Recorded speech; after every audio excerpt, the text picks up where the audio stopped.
அஸ்ஸலாமு அலைக்கும் வரஹ்மத்துல்லாஹி வரகாத்துஹு. அன்பிற்குரிய சகோதர சகோதரிகளே,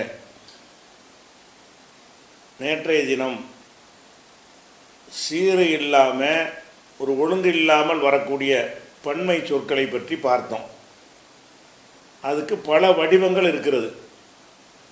எந்த வடிவத்துக்கு என்ன மாதிரி பன்மை என்று நம்ம அடித்து சொல்ல முடியாது. எந்த சொல்லுக்கு எந்த பன்மை அப்படிங்கிறது தான் மனசில் வச்சுக்கிறணும். அதை நம்ம பழக்கத்தில் அது வந்துருமே தவிர அதுக்குன்னு ஒரு விதியை வைத்து நம்ம அறிந்து கொள்ள முடியாது என்பதற்கு நம்ம அதை சொன்னோம். அந்த பன்மையான அந்த பன்மைக்கு என்ன மாதிரி நம்ம வேற்றுமை கொடுக்க வேண்டும் என்றால் ஒருமைக்கு கொடுத்த மாதிரி தான் கொடுக்க வேண்டும். ஷேகுன் என்பதற்கு அஷியாகுன் அப்படின்னு சொன்னோம். இந்த அஷியாகுன் என்பதை அஷியாகுன் தன்மையினோட சொல்லணும். அஷியாஹன், அஷியாஹின். ஒரு அல் போட்டிங்கன்னா அல் அஷியாஹு, அல் அஷியாக, அல் அஷியாஹி எல்லாமே இதில் வந்துடும். அதுக்கு தான் இந்த பாடம் படித்தோம். இந்த சீர் இல்லாத பன்மையில் சில விதிவிலக்குகளும் இருக்கிறது. இந்த சீர் இல்லாத என்ன விதிவிலக்கு என்று சொன்னால், அந்த அசல் எழுத்து நம்ம ஷேகுன்னு இருக்கல, ஷேகுங்கிறது ஒருமை. இந்த ஒருமையில் கடைசி எழுத்து எது? ஹே. ஷேகுடைய கடைசி எழுத்து எது? ஹே. அந்த ஹேக்கு அப்புறம் ஒரு அலிஃபையும் ஒரு ஹம்சாவையும் சேர்த்துட்டாங்கன்னு வைங்க, அப்படி பன்மையாக ஆக்கிட்டாங்கன்னு சொன்னால் அந்த பன்மைக்கு இந்த சட்டம் பொருந்தாது. இப்போ ஷேகில் அப்படி இல்லை. ஷேகில் இருக்குது, ஹேக்கு அப்புறம் ஒன்றும் சேர்க்கலை, நடுவில் அவங்களுடைய அழிப்பு விட்டுருக்குறாங்க. ஷேகுன் என்பதில் ஹே கடைசியாக தான் இருக்குது, இந்த பன்மையிலையும் ஹே கடைசியாக தான் இருக்குது. எதையும் நடுவில் ஒன்றும் சேர்க்கலை, லாஸ்ட்டில் சேர்க்கலை. அதே மாதிரி லைஃப்னு இருக்குது, இதில் லாஸ்ட்டு ஃபே இருக்குது. அதுக்கு பிறகு ஒரு அலிஃபும் நூனும் சேர்த்துருக்குறாங்க. நம்ம என்ன சேர்த்தா வரோம்? அலிஃபும் ஹம்சாவும் சேர்க்கணும். என்ன சேர்க்கணும்? ஒரு அலிஃபும் ஹம்சாவும் சேர்த்தாங்கன்னு வைங்க. அப்படி சேர்த்துருந்தால் அதில் ஊ ஆ ரெண்டு தான் வரும். உதாரணமாக அதுக்குரிய உதாரணம் சொல்வதாக இருந்தால் அதுக்கு தான் உங்களுக்கு அந்த உதாரணம் போட்டு காட்டியிருக்குது. இந்த சம்ஹாவுன்னு இருக்குது, இந்த புழு கடலை கொடுத்துருக்கோம்ல, சம்ஹுன், இது ஒருமை. ஒருமையிலே கடைசி எழுத்தியது ஹே. இந்த பன்மையை பாருங்கள், ஹேக்கு அப்புறம் என்ன சேர்த்துருக்காங்க? ஒரு அலிஃபு ஒரு ஹம்சா வருது, சம்ஹாவு. இந்த ஹா இது வரைக்கும் அசல் முடிஞ்சிருச்சு. சம்ஹாவில் இந்த ஒருமையை கவனித்து அவங்களுக்கு தெரிஞ்சிடும். ஒருமையில் என்ன இருக்குது? கடைசியாக ஹே இருக்குது. கடைசியை கவனிச்சுக்கிறங்க. அப்போ சம்ஹாவில் கடைசி இந்த ஹே. அந்த ஹேக்கு அப்புறம் என்ன செஞ்சுருக்கிறாங்க? ஒரு அலிஃபையும் ஒரு ஹம்சாவையும் சேர்க்குறாங்க. சம்ஹாவுண்டு. இதை சம்ஹாவுன் என்று சொல்லக்கூடாது. இந்த சீர் இல்லாத ஜம்முக்கு சொல்லுவோம்ல, அந்த 3 வேற்றுமை கொடுக்கக்கூடாது. இது எப்படி செய்யணும்? வேற்றுமொழி சொல்லு மாதிரி சம்ஹாவு, சம்ஹா அ, சம்ஹா அ என்று சொல்லிடுவோம். அதே மாதிரி இன்னொரு சொல்லிக்கிட்டோம். அதே மாதிரி வர்ற 2-3 சொல்ல காட்டினா உங்களுக்கு விளங்கிடும். இந்த உதாரணம் தக்கருன்னு இருக்குன்னு வைங்களேன், தக்கருன்னு இருக்குது. இது ரே கடைசி. ஆனால் ரேக்கு அப்புறம் ஒரு அலிஃபை நூனு தான் சேர்த்துருக்குறாங்க. என்ன சேர்க்கலை? ஹம்சா சேர்க்கலை. அப்போ துக்குரானுன் அதில் எல்லாமே வரும். இந்த கடைசி எழுத்துக்கு பின்னாடி ஒரு அலிஃபு ஒரு ஹம்சா, நல்லா கவனிச்சுக்கிறேன். அலிஃபு ஹம்சா லாஸ்ட்டில் அந்த ஜம்மு இருந்தால், அது சீர் இல்லாத ஜம்மா இருந்தாலும் அதில் என்ன வராது? தன்வீன் வராது. அதுக்குரிய இன்னொரு உதாரணம் சொல்வதாக இருந்தால், அதாவது அதுக்கு அந்த லிஸ்ட்டில் உங்களுக்கு அந்த கலரை இந்த ஜுனபாவு ஜுபனாவுன்னு இருக்குது. அதாவது ஜபானுன், ஜபானுன் ஒருமை. ஜபானுடைய கடைசி எழுத்து எது? நூனு. ஒருமையில் உள்ள கடைசி எழுத்து நூனு. இங்கே அந்த நூனுக்கு அப்புறம் பாருங்கள், இது அப்போ நூனு வரைக்கும் இது முடிஞ்சிருச்சு. நூனுக்கு அப்புறம் என்ன இருக்குது? ஒரு அலிஃபு ஒரு ஹம்சா. நூனு தான் கடைசி எழுத்து. அந்த கடைசி எழுத்துக்கு அப்புறம் என்ன செய்கிறாங்கன்ட்டு கேட்டால் ஒரு அலிஃபையும் சேர்க்குறாங்க, ஒரு ஹம்சாவையும் சேர்க்குறாங்க, ஜம்மாயிக்கிடுது. அப்போ ஜுபனாவுன் இருக்குது. ஜுபனாவுன் என்று சொல்லக்கூடாது. முந்தனையில் மற்றெல்லாம் சொன்னோம் அப்படி ஆணுக்குன் ஆணுக்கன் ஆணுக்குன்னு சொன்னோம், அப்படி சொல்லாமல் ஜுபனாவு ஜுபனா. இது ஒரு வேற்றுமொழி சொல்லு மாதிரி இது என்ன செய்யும்? வரும். இதே மாதிரி வரக்கூடிய இன்னொரு சொல்வதாக இருந்தால் ஷுஜாவு. இந்த ஷுஜாவுன்னு இருக்குது, ஐனு கடைசியா.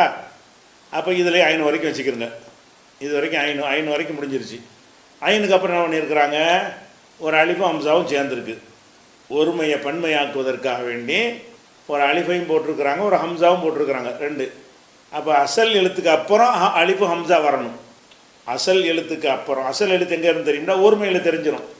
சுஜாவுன் ஒருமை, அசல் எழுத்து கடைசி வந்து ஐனு. அப்போ அந்த ஐனுக்கு அப்புறம் என்ன வந்திருக்கு இந்த பன்மையில்? ஒரு அலிஃப் வந்திருக்குது, ஒரு ஹம்சா வந்திருக்குது. இந்த சொல்லுக்கு வந்து எல்லா வேற்றுமையும் கொடுக்க முடியாது. சுஜாவு, சுஜா, சுஜா, மூணுக்குமே ரெண்டு தான் வரும். அதே மாதிரி வந்து நசீபுன்னு இருக்குது. நசீபுன் என்பதில் கடைசி எழுத்தியது பே. அப்போ இந்த அன்சிபாவில் கடைசி எழுத்து இந்த இருக்குது பே. பேக்கு அப்புறம் என்ன இருக்குது? ஒரு அலிஃபு இருக்குது, ஹம்சா இருக்குது. இதை கவனிக்கணும். அசலுக்கு மேலே அலிஃபு ஹம்சா போட்டிருக்காங்களான்னு பார்க்கணும். பார்த்துட்டு என்ன செய்யணும்னா ஏராப்பு செய்கிறத மாற்றிக்கிறணும். மற்றதுக்கு செஞ்ச மாதிரி செஞ்சிடக்கூடாது. அன்சிபா ஊ என்று சொல்லணும், அன்சிபா அ என்று சொல்லணும், அன்சிபா ஈ சொல்லக்கூடாது, அன்சிபா உன், அன்சிபா அன், அன்சிபா இன்று அந்த மூணு சொல்லக்கூடாது. அப்போ இந்த ஜம்முடைய ஒருமைக்கு மேலே, ஒருமைக்கு விட அதிகமாக ஒரு அலிஃபும் ஹம்சாவும் இறுதியில் சேர்க்கப்பட்டால் அப்போ என்னவாயிரும்? அந்த சொல்லுக்கு வந்து வேற்றுமொழி சொல்லு அந்தஸ்து கொடுத்துட வேண்டியது. இப்ராஹிமுக்கெல்லாம் கொடுத்தோம்ல, இப்ராஹிம் பெண்கள் பெயர், அந்த கணக்கில் இது வந்துடும். அதே மாதிரி வந்து கரீமுன், கரீமுன் இருக்குது. கரீமுக்கு பன்மை வந்து குரமாவுன்னு ஒரு பன்மை இருக்குது. இந்த கரீமுடைய கடைசி என்ன? மீமும். குரமாவில் மீமுக்கு அப்புறம் என்ன இருக்குது? அலிஃபும் ஹம்சாவும் இருக்குது. அப்போ குரமாவுன் என்று வரக்கூடாது. குரமாவு, ருஹமாவு, ருஹமாவு பைனகும், குரானில் வருது ருஹமாவுன் அப்படி வராது. ரஹீமுக்கு ருஹமாவு, கரீமுக்கு குரமாவு, அது மாதிரி சலீக்கு சுலஹாவு இப்படிலாம் வரும். ஃபுலா உண்டு. இப்படி வந்துச்சுன்னு சொன்னால் இந்த சொல்லை என்ன மாதிரி எடுத்துக்கொள்ளணும்னா பிற மொழி சொல்ல மாதிரி எடுத்துக்கணும். குரமாவு, குரமா அ, குரமா அ என்ன கிடையாது? குரமாவுன், குரமான், குரமாயின் கிடையாது. அப்போ எதுக்கெல்லாம் இது கிடையாதுன்னு விளங்குதா? விதி விலக்கு எதுன்னு விளங்குதா? பன்மையில் அசல் எழுத்துக்கு மேலே ஒரு அலிஃபும் ஹம்சாவும் கடைசியில் சேர்க்கப்படும் என்று சொன்னால் அந்த சொற்களுக்கு என்ன வராது? எல்லா விதமான வேற்றுமையும் வராது. அது மாதிரி சனியுன், இந்த சனியுன்கிறதுல கடைசி எழுத்து ஏ, இதுக்கு வந்து சுன்யாவுங்கிறாங்க. அப்போ ஏ வரைக்கும் கட் பண்ணி போடுங்க. ஏக்கு அப்புறம் என்ன இருக்குது? ஒரு அலிஃப் இருக்கிறது, அப்புறம் ஹம்சா இருக்கிறது. இந்த சொல்லுக்கு ரெண்டு தான் வரும். இது உடஞ்சி சீரற்ற ஜம்மு தான். சீர் இல்லாத ஜம்முல வந்து எல்லாமே வரும் என்று சொன்னாலும் எல்லாம் வராத இடங்களும் இருக்கிறது. அது என்ன இடம்? அந்த சொல்ல நீங்கள் அறிஞ்சிக்கிற வேணாம். ஒருமையை விட ஒருமை முடிஞ்ச பிறகு ஒரு அலிஃபும் ஹம்சாவும் சேர்ந்துருக்கான்னு பாருங்கள். சேர்ந்துச்சின்னு சொன்னால் அந்த சொல்லுக்கு என்ன செய்யக்கூடாது? எல்லா வேற்றுமையும் கொடுக்கக்கூடாது. சுன்யாவு, சுன்யா அ, அவ்வளவுதான். உதாரணமாக சதீக்குன், அடுத்தது சதீக்குன் இருக்குது. இதில் காஃபு தான் கடைசி எழுத்து. அப்போ இதில் இந்த காஃபு வந்துருங்க. அஸ்திக்கு, அஸ்திக்கு இது வரைக்கும் வந்துருச்சு அசல். அதுக்கப்புறம் என்ன செய்யுது? காஃபுக்கு அப்புறம் ஒரு அலிஃபு, ஒரு ஹம்சா சேர்த்துருக்குறாங்க. அப்போ அஸ்திகா, இந்த சதிக்குன்னா நண்பன், அஸ்திகான்னா நண்பர்கள். அஸ்திகாவுன் சொல்லக்கூடாது. அஸ்திகாவு, அஸ்திகா அ அப்படி தான் சொல்லணும். அதே மாதிரி வந்து இந்த உதாரணத்துக்கு சொல்கிறேன். இதில் பாருங்கள், அதுவும் இருக்குது. அதுவும் என்பதில் வந்து பன்மை வந்து அழுதாவும், இதில் வந்து எல்லாமே வரும். ஆனால் இதில் வந்து அலிஃபும் ஹம்சாவும் இருக்குது. அலிஃபு ஹம்சாவும் இருக்கா இல்லையா? இருக்கு, உங்களுக்கு பார்த்தா தெரியுது. இதில் இருந்தாலும் அலிஃபு ஹம்சா இருக்குது. ஆனால் இது வந்து அந்த கணக்கில் வராது. ஏன் வராதுங்கிறோம்னு கேட்டால், அதுவும் என்பதில் கடைசி எழுத்தியது வாவு, வாவு தானே. இதில் எங்கள் வாவு எங்கே இருக்குது? வாவு இல்லை. அந்த வாவு தான் அந்த ஹம்சா மாதிரி இருக்குது. இது வந்து அலிஃபு ஹம்சா கணக்கில் வராது. இது அலிஃபு ஹம்சா எங்கே வரணும்னு இருக்கிறோம்? அந்த ஒருமை உடைய கடைசி எழுத்திருக்கல வாவு, இந்த வாவுக்கு அப்புறம் வரணும். அப்போ இந்த அழுதாவுன் என்பதில் வாவு இருக்குதா? வாவு இல்லை. அப்போ வாவுக்கு அப்புறம் அலிஃபு ஹம்சா வச்சுன்னு சொல்ல முடியலை. அப்போ இது என்ன வகையில் சேருதுன்னு கேட்டால், இந்த வாவு இருக்குல்ல, இந்த வாவு தான் இந்த ஹம்சாவை மாறி இருக்குது. அது இல்லத்து சட்டத்தில் உங்களுக்கு விளங்கிக்கணும். நடுவில் ஒரு அலிஃபு சேர்த்துருக்குறாங்களே தவிர அந்த அசலுக்கு பின்னாடி சேர்க்கலை. இந்த ஆதா உன் அப்படிங்கிற வார்த்தையை வந்து எல்லாமே கொடுக்கணும். ஆதா உன், ஆதா அன், ஆதா இன், அலிபு ஹம்சா தான் இருக்குது. இந்த அலிபு ஹம்சா இருந்தாலும் இந்த அலிபு ஹம்சா வந்து பன்மைக்காக சேர்த்தது இல்லை. ஏன்ற அந்த ஹம்சா என்பது ஒருமையில் இருந்த வாவு தான் ஹம்சாவை மாறி இருக்குது. இந்த வாவு தான் இந்த ஹம்சாவை மாறி இருக்கே தவிர அதுக்கு பின்னாடி அலிபு வாவு அலிபு ஹம்சா இல்லை. இப்படின்னு என்ன செய்யணும், விளங்கிக்கிறணும். அப்போ இதை தான் நம்ம இந்த பாடமாக போட்டிருக்கேன் பாருங்கள். இறுதியில் அலிபு ஹம்சா அதிகமாக்கும் சொல் அப்படின்னு தலைப்பு கொடுத்து அதுக்கு நான் போட்டு காட்டுறேன். இப்போ சுஜாவுன் அப்படின்னு இருக்குது, அந்த லிஸ்ட்டில் காட்டினேன்ல, அதை தனிப்பட்டியெல்லாம் உங்களுக்கு காட்டுறேன். சுஜாவுன் வீரன், வீரர்களுக்கு என்ன செய்யணும், சுஜாவு. இந்த சுஜாவுன்னு சொல்லிட்டோம்னா அதில் என்ன செய்யணும், சுஜாவு, சுஜா, சுஜா, ரெண்டு தான்.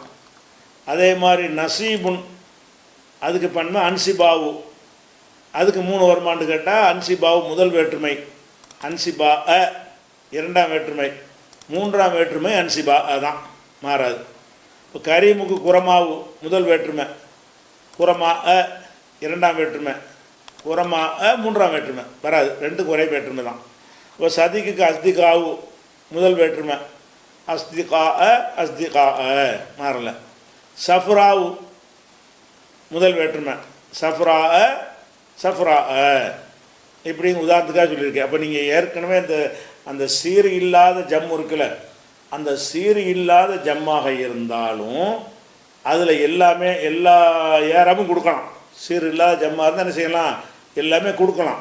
ஆனால் இப்போ இந்த ஸ்டைலில் இருந்தால் மட்டும் கொடுக்கக்கூடாது. இந்த ஸ்டைலில் ஜம்முடைய அந்த ஒருமைக்கு மேலே ஒருமையுடைய எழுத்து முடிஞ்ச உடனே அதுக்கு அப்புறம் ஒரு அலிஃபும் ஹம்சாவும் போட்டுட்டாங்கன்னு வைங்க, அந்த மாதிரி அந்த ஜம்மு அமைந்திருந்தால், சீர் இல்லாத ஜம்மு அமைந்திருந்தால் அந்த ஜம்முக்கு என்ன வராது, எல்லா வேற்றுமையும் வராது. எதுதான் வரும், பிறமொழி சொல்லு மாதிரி உள்ளதான் வரும். இப்ராஹீமு இப்ராஹீம, ஃபாத்திமத்து ஃபாத்திமத்த சொன்னோம்ல, அந்த மாதிரி தான் சஃப்ராவு சஃப்ரா இவ்வளோ தான் வரும். ஆனால் இதுவும் வந்து சீர் இல்லாத ஜம்மு தான். இதுவும் என்னது, சீரற்ற ஒரு ஜம்மு தான். ஆனால் சீரற்ற ஜம்மில் என்ன விதிகளுக்கு பண்ணுறாங்கன்னு கேட்டால், இப்படி வந்துருச்சுன்னு சொன்னால் அதுக்கு கிடையாது, அந்த ஒருமையுடைய இது கிடையாது. இது ஒரு வகையை நீங்கள் என்ன செய்யணும், அறிஞ்சு கொள்ளணும். அதுக்கப்புறம் வந்து சொற்களுடைய ஒரு வகையை தெரிஞ்சுக்கணும்ல. மக்சூரான அலிஃபுண்டு ஒரு அலிஃபு இருக்குது. அலிஃபில் வந்து மக்சூரான அலிஃபு, நம்ம அலிஃபு விளங்கி வச்சுருக்கிறோம். எந்த அலிஃபு விளங்கியிருக்கிறோம், இப்போ செங்குத்தாக நிற்கும்ல அதுதான் அலிஃபு. இப்போ கோடு மாதிரி நிற்கும்ல, அது ஒன்று மாதிரி இருக்கும்ல, அதுதான் அலிஃபுன்னு விளங்கியிருக்கிறோம். ஆனால் அரபி நீங்கள் எடுத்துக்கிட்டிங்கன்னா அதிகமான சொற்களில் வந்து ஏ மாதிரி எழுதியிருப்பாங்க, நம்ம அலிஃபை வாசிப்போம். எழுதியிருக்கிறது ஏ, வாசிக்கிறது அலிஃபு. அப்போ அந்த மாதிரி வாசிக்கிற அலிஃபை என்ன செய்வாங்கன்னா மக்சூர், ஷார்ட் பண்ண அலிஃபு, நீட்டாக நீட்டி நிற்கலையில் ஒன்று மாதிரி இருக்கலையில், அதனால் இந்த அலிஃபுக்கு என்ன மக்சூர், மக்சூர்னா சுருக்கப்பட்டதுன்னு அர்த்தம். என்ன சுருக்கப்பட்டதுன்னா அதனுடைய வடிவம் வந்து சுருக்கப்பட்டு விட்டது. உதாரணத்துக்கு சொல்லுவோம், இது அலிஃபுல் மக்சூரான்னு சொல்லுவாங்க. இந்த அலிஃபு எதுலையாவது இருக்கும் என்று சொன்னால் அதுக்கு ஒரு வேற்றுமையும் வராது. அந்த பெயர் சொல்லா இருக்கு, அது எப்படி இருக்குது அப்படி தான். உதாரணத்துக்கு சொல்வதாக இருந்தால் கூபுரா, கூபுரான்னு ஒரு சொல் இருக்குது. கூபுரா எப்படி வரும், அது இப்போ அந்த வினை சொல்லிருந்து உண்டாகிற பெயர் சொல்ல ஒரு இஸ்முத்தபிலின்னு ஒரு பாடம் இருக்குது, அது இனிமேல் படிப்போம், அதில் இது வரும். அது அப்போ பார்த்துக்கிறோம். இப்போ சொல்லி இருக்குன்னு மட்டும் விளங்கிக்கிறங்க. கூபுரான்னு இருக்குது. இந்த குபுராவில் வந்து இருக்கிறது ஏதானே இருக்குது. குபுரா ஏன்டா நீங்கள் படிக்கிறீங்க, கடைசியில் இருக்கிறது ஏ, வாசிக்கிறது குபுரா, இப்படி வாசிக்கிறோம். அப்போ ஏ வடிவில் எழுதி அலிஃபாக வாசிக்கப்பட்டால் அதுக்கு பேர் மக்சூர். மக்சூர்னா சுருக்க, கசர் செய்யணும், தொழுகையை கசர் பண்ணுறது மாதிரி. அப்போ வந்து நீளமாக இருக்கிறத சுருக்கி போட்டாங்க. அப்படி சுருக்கப்பட்ட ஒரு அலிஃபா இருக்கிறதுனால இப்படி வந்தால் ரஃபு செஞ்சாலும் குபுரா தான், நசபு செஞ்சாலும் குபுரா தான், ஜர்ரு செஞ்சாலும் குபுரிலாம் வராது, குபுரு குபுரா அப்படிலாம் வராது, எல்லாமே இப்படி தான் இருக்கும். குபுரா என்பது வந்து ரஃபு செய்யும் பொழுதும் குபுராண்டே இருக்கும், நசபு செய்யும் பொழுதும் குபுராண்டே இருக்கும், ஜர்ரு செய்யும் பொழுதும் குபுராண்டே இருக்கும். அதே மாதிரி வந்து முசல்லா, நம்ம தொழுகை முசல்லா வச்சுருப்பீங்களா, முசல்லான்னு வச்சுருப்பீங்கல்ல, அந்த முசல்லாவை எப்படி எழுதணும், ஏ வச்சு தான் எழுதணும். முசல்ல முசல்ல ஏன்ட்டு ஏ தான் இருக்குது. ஆனால் எப்படி நம்ம வாசிப்போம் முசல்லா. இதுதான் ஏயா ஏன் வருதுன்னு கேட்டிங்கன்னா அது நம்ம இல்லத்து சட்டம் படிக்கும் உங்களுக்கு தெரிஞ்சுக்கிறோம். அது ஏன் ஏயா இருக்குதுன்னு என்று கேட்டால் அதனுடைய அசல் ஏ தான். அசல் ஏயா எப்படி இருந்துச்சு அப்படிங்கிறத வந்து பிறகு நம்ம என்ன செஞ்சுக்கிறோம் அது தெரிஞ்சுக்கிறோம். அப்போ முசல்லாங்கிறது வந்து இப்போ என்னென்னு கேட்டால் இது நம்ம வாசிக்கிறது முசல்லா இருக்கிறது முசல்ல ஏன்ட்டு ஏ மாதிரி போட்டிருக்குது. அப்போ ஏயா எழுதுகிறோம் முசல்லான்னு படிக்கிறோம். அப்போ முசல்லாவை எடுத்துகிட்டு வந்தேன் முசல்லான்னு சொல்கிறதுக்குள்ள அந்த முசல்லாங்கிற ஒரு சொல்லை முசல்லாங்கிறது தான் எல்லா இடத்துலையும் சொல்லணும். ரஃபு செய்யும்போது முசல்லா, நசபு செஞ்சாலும் முசல்லா தான், ஜர்ரு செஞ்சாலும் முசல்லா தான், ஒரு வேற்றுமையும் கிடையாது. இந்த சொல்லுக்கு என்ன இல்லை, மக்சூரான அலிஃபு இருந்தால் அந்த சொல்லுக்கு வந்து எந்த வேற்றுமையும் கிடையாது என்று பார்த்துக்கிறோம். அதே மாதிரி முஸ்தஃபான்னு சொல்கிறோம். முஸ்தஃபாவை எப்படி எழுதணும், ஏன் வச்சு தான் எழுதணும், அப்படி தான் எழுதி இருக்கும். அப்போ முஸ்தஃபா என்று வந்து நம்ம எழுதுகிறோம், முஸ்தஃபையே மாதிரி எழுதுகிறோம், முஸ்தஃபான்னு வாசிக்கிறோம். அப்போ வந்து அந்த மாதிரி அலிஃபா இருக்குது இந்த அலிஃபு. இப்படி இருந்தால் இது எப்படி வாசிக்கணும், எப்பவும் முஸ்தஃபா தான். ரஃபு செய்ய முதல் வேற்றுமை முஸ்தஃபா தான், ரெண்டாம் வேற்றுமையும் முஸ்தஃபா தான், மூன்றாம் வேற்றுமையும் முஸ்தஃபா தான், மாற்றமே இல்லை. அப்போ மாற்றமே இல்லாத சொற்களை பார்த்துட்டு வர்றோம். இப்போ மாற்றமே அறவே வராது. எது எந்த சொல்லில் மக்சூரான அலிஃப் இருக்குதோ, மக்சூருடைய மீனிங் என்னன்னு கேட்டால் ஏ வடிவத்தில் இருந்து அலிஃபாக வாசிக்கப்படும். வேறு அர்த்தம் அதுக்கு சொல்லுவாங்க வியாக்கியானம். சிம்பிளாக புரிகிறது நான் சொல்கிறேன். அதாவது ஏ வடிவத்தில் இருந்து அலிஃபா வாசிக்கிறது, அதுக்கு பேர் தான் மக்சூரான அலிஃபு. அந்த மாதிரி ஒரு அலிஃபாக இருந்தால் அந்த சொல்லுக்கு என்ன செய்யக்கூடாது, உண்மையே செய்யக்கூடாது. முஸ்தஃபாண்டா முஸ்தஃபா தான், எல்லா நேரத்துலையும் முஸ்தஃபா தான், அது வேறு ஒரு வடிவமே பெறவே பெறாது. அதே மாதிரி ஹுப்லாண்டா இது கற்பிணி, கற்பஸ்திரிங்கிறோம்ல, கற்பிணியான பெண்ணுக்கு வந்து என்ன செய்வாங்க ஹுப்லான்னு சொல்லுவாங்க. இந்த ஹுப்லாவுக்கு ஏதாவது வருமாண்டா வராது. ஹுப்லா தான். ரஃபு செஞ்சாலும் ஹுப்லா தான், நசபு செஞ்சாலும் ஹுப்லா தான், ஜர்ரு செஞ்சாலும் ஹுப்லா தான். ஏன்னு கேட்டால் இதில் மக்சூரான அலிஃபு இருக்குது. மக்சூரான அலிஃபு இருந்தால் ஒரு ஏராபும் வராது, ஒரு வேற்றுமையும் வராது. அதே மாதிரி புஷ்ராங்கிறீங்க, புஷ்ராவெலாம் எப்படி வினை சொல்லேருந்து உருவாகுதுங்கிறத நம்ம படிக்க வேண்டிய பாடம் மிச்சம் இருக்குது. இந்த இதை முடிச்சுட்டு நம்ம ரிவர்ஸில் போவோம்ல, வினை சொல்லேருந்து வர்றது அப்போதெல்லாம் தெரிஞ்சுக்கிடுவோம். இப்போ சொல்ல மட்டும் தெரிஞ்சுக்கிறோங்க. இந்த புஷ்ராங்கிறதுல என்ன இருக்குது, ஏ மாதிரி எழுதியிருக்கிறோம், புஷ்ரான்னு வாசிக்கிறோம், மக்சூரான அலிஃபு இருக்குது. இதை வந்து எல்லா நேரத்துலையும் புஷ்ரா தான். ரஃபு செஞ்சாலும் புஷ்ரா, நசபு செஞ்சாலும் புஷ்ரா, ஜர்ரு செஞ்சாலும் புஷ்ரா தான், மூணுக்குமே. அதே மாதிரி அல் ஹுதான்னு இருக்குது. அல் ஹுதாங்கிறதுல ஏ எழுதியிருக்கு, அல் ஹுதான்னு வாசிக்கிறோம். ரஃபு செஞ்சாலும் அல் ஹுதா தான், நசபு செஞ்சாலும் அல் ஹுதா தான், ஜர்ரு செஞ்சாலும் அல் ஹுதா தான். அப்போ இது ஒரு சட்டம். என்ன இன்றைக்கி தெரிஞ்சிருக்கிறோம் என்று கேட்டால், தக்சீரான ஜம்மு இருக்கு இல்லையா, சீர் இல்லாத ஜம்மு, அந்த ஜம்முக்கு எல்லா யாராப்பும் வரும் என்றாலும் அதில் ஒரு விதிவிலக்கை பார்த்துருக்குறோம். என்ன விதிவிலக்கு, தக்சீர் ஜம்மாகவும் இருந்து அந்த ஒருமைக்கு மேலே ஒரு ஒருமைக்கு அப்புறம், ஒருமையுடைய கடைசிக்கு அப்புறம் ஒரு அலிஃபும் ஹம்சாவும் சேர்த்து பன்மையாக ஆக்கியிருந்தால் அந்த பன்மை வந்து இந்த வேற்றுமொழியுடைய சொல்லுடைய கணக்குக்கு போய்விடும். அதாவது சஃப்ரா உ, சஃப்ரா அ, சஃப்ரா அ, இது ஒரு சட்டம் படித்தோம். இன்னொன்று என்ன படிச்சிருக்கோம் இன்றைக்கின்னு கேட்டால், அதாவது மக்சூரான அலிஃபு இருந்துச்சின்னு சொன்னால், அதாவது ஏ வடிவத்தில் இருந்து அலிஃபாக நம்ம கண்ணுக்கு தெரியாது, ஆனால் அலிஃபாக வாசிப்போம். அந்த மாதிரி உள்ள அலிஃபை வந்து மக்சூரான அலிஃபுன்னு சொல்லுவாங்க. மக்சூரான அலிஃபாக இருக்கும் என்று சொன்னால் அது ஒரு பெயர் சொல்ல வந்தால் அந்த சொல்லுக்கு வந்து எந்த மாற்றமும் வெளியில் இருக்காது. ஆனால் உள்ளுக்குள்ளே நசபு இருக்குன்னு வச்சுக்கிடுவோம். புஷ்ரா, இந்த புஷ்ராவில் என்ன இருக்குது, நசபு இருக்குது, இந்த புஷ்ராவில் ஜர் இருக்குது, இந்த புஷ்ராவில் லம் இருக்குது அப்படின்னு விளங்கிக்குவோம். உள்ளக்கு இருக்குன்னு எப்படி விளங்குறதுன்னு கேட்டிங்கன்னா, அது ஒரு அத்துப்பு செஞ்சு பார்த்தோம்னு சொன்னால் அது இதிலேருந்து அத்துப்பு செஞ்சீங்கன்னா இதில் உள்ள யாராவது அதை கொடுக்கணும். அத்துக்குண்டு ஒன்று இருக்குது, பிறகு பார்த்துக்கிறோம்.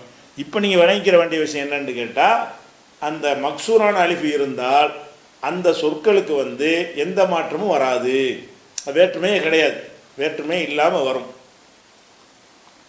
அதுக்கப்புறம் இது ஒரு சட்டமாச்சா.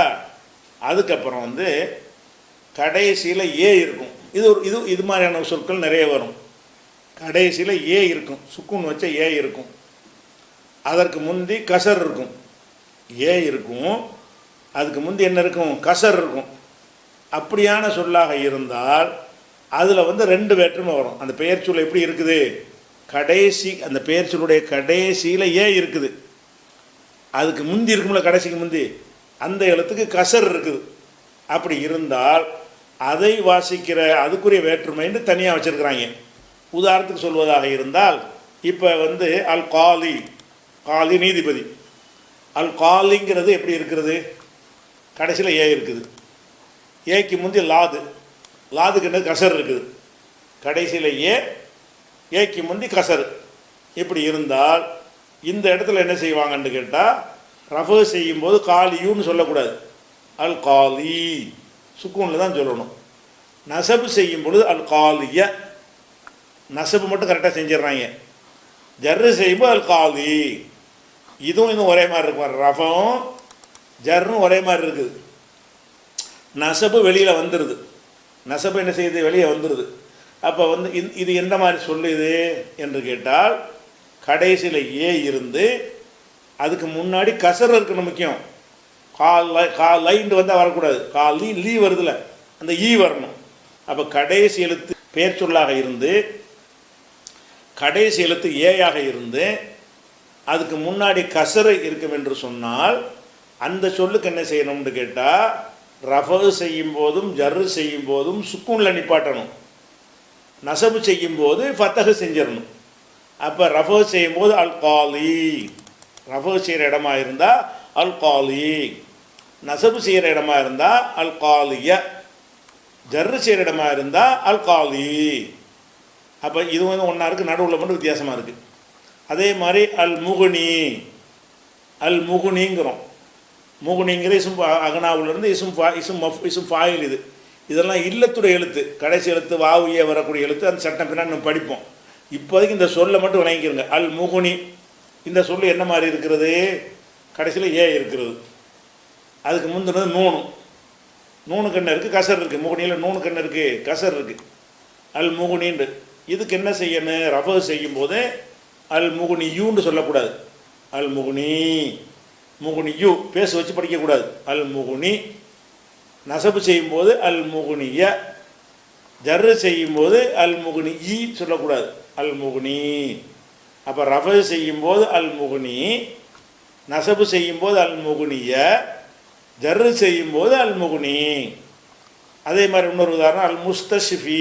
அல் முஸ்தஷ்ஃபி கடைசியில் ஏ இருக்குது, அதுக்கு முன்னாடி கசர் இருக்குது. அப்போ என்னவாச்சு?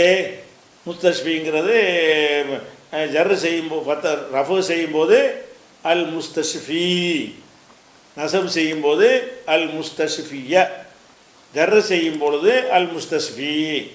அப்போ இந்த ஒரு சேஞ்சு மட்டும் இருக்குது. என்ன இருக்குது? இப்போ இது ஒரு வகை.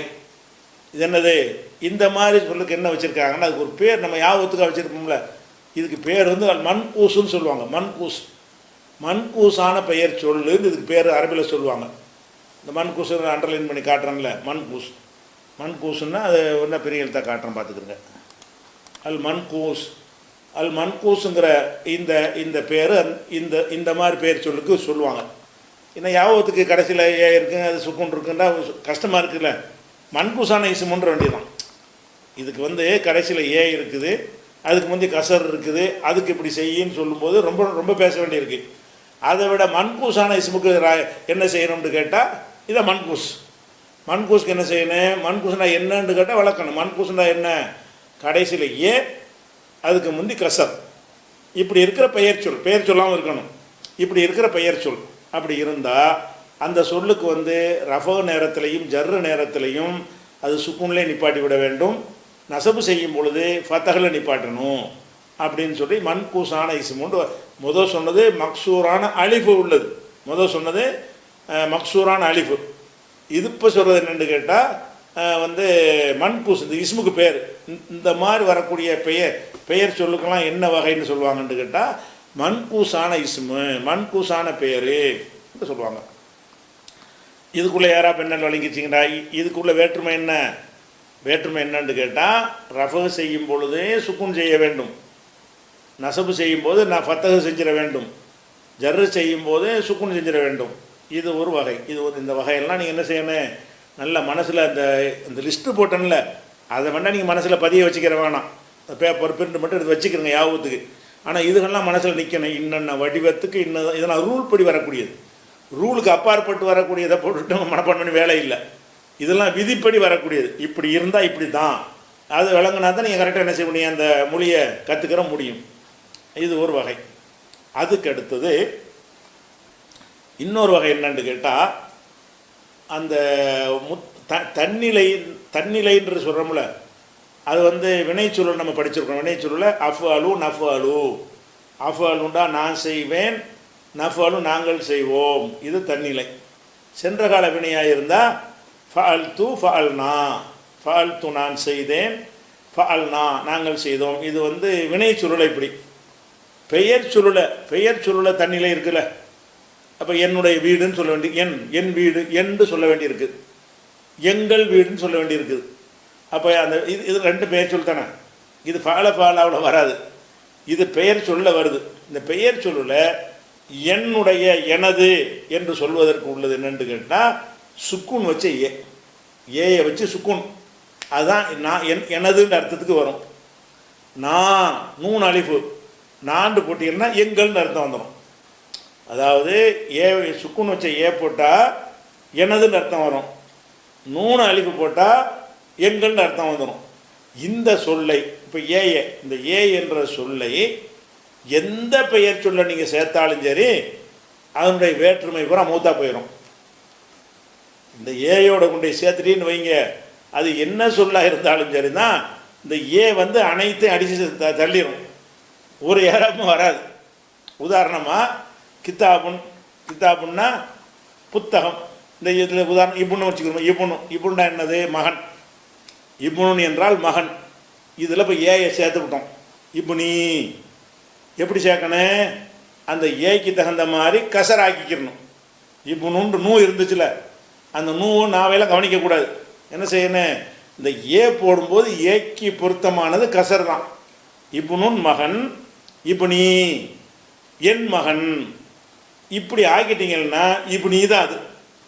அந்த நூனில் எந்த மாற்றம் வரக்கூடாது. ரஃப செஞ்சாலும் இப்புனி தான் சொல்லணும், நசபு செஞ்சாலும் இப்புனி தான், ஜர்ரு செஞ்சாலும் இப்புனி தான். எந்த ஒரு சொல்ல கொண்டே சேர்த்தாலும் இப்படி ஆக்கிப்படுது. என்ன செஞ்ச, இந்த எல்லாத்தையும் மௌத்தாக்கி போடும். இது வரைக்கும் படித்த அம்புடு சட்டம் காலியாகி போயிடும். இது வரைக்கும் எல்லாம் படித்தோம்ல, எல்லா ஏறாப்பும் வேற்றுமைண்டு, அதெல்லாம் இங்கே ஏயில் சேர்த்துட்டீங்கன்னு சொன்னால், அந்த ஏக்கு தகுந்தவாறு கசர் செய்யணுன்னு ஒரு நிர்பந்தம் வந்துடுதுல்ல.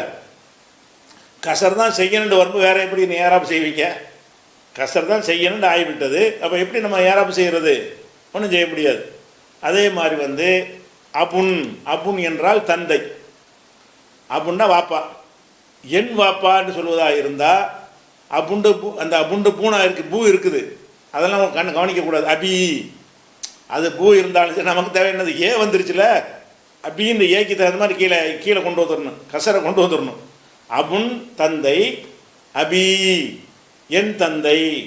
இதுக்கு வேற்றுமை என்ன, ஒரு வேற்றுமையும் கிடையாது. ரஃபு செஞ்சாலும் அபி தான், நசபு செஞ்சாலும் அபி தான், ஜர்ரு செஞ்சாலும் அபி தான். அபின்னா என் தந்தை. அதே மாதிரி கிதாபுன் புத்தகம், என் புத்தகம்னு சொல்ல வேண்டியிருக்கு. கிதாபுன்னு சொல்லிட்டு சேர்க்க இயலாது. என்ன செய்யணும், கிதாபி, கிதாபுன் புத்தகம், நூல் புக்கு, கிதாபி எனது கிதாபு, எனது கிதாபுன்னு இப்படி சேர்த்துரும் பொழுது அதில் மாற்றம் வராது. ரஃபு செஞ்ச முதல் வேற்றுமை கிதாபி, இரண்டாம் வேற்றுமையும் கிதாபி, மூன்றாம் வேற்றுமையும் கிதாபி. அப்போ இது முத்தக்கல்லிம் ஏன்னு சொல்லுவாங்க. இந்த ஏக்கு பேர் என்னது, முத்தக்கல்லிம். ஏற்கனவே படிச்சிருக்கோம் முத்தக்கல்லிமும் தன்னிலை. முத்தக்கல்லிமுடைய முத்தக்கல்லிம் சேர்ந்து விட்டால் அந்த சொற்களுக்கு ஒரு ஏறாப்பும் வராது. இது குறித்த கூடுதல் தகவலை என்ன செய்வோம் இன்ஷா அல்லாஹ், அதை நாளைக்கு பார்ப்போம்.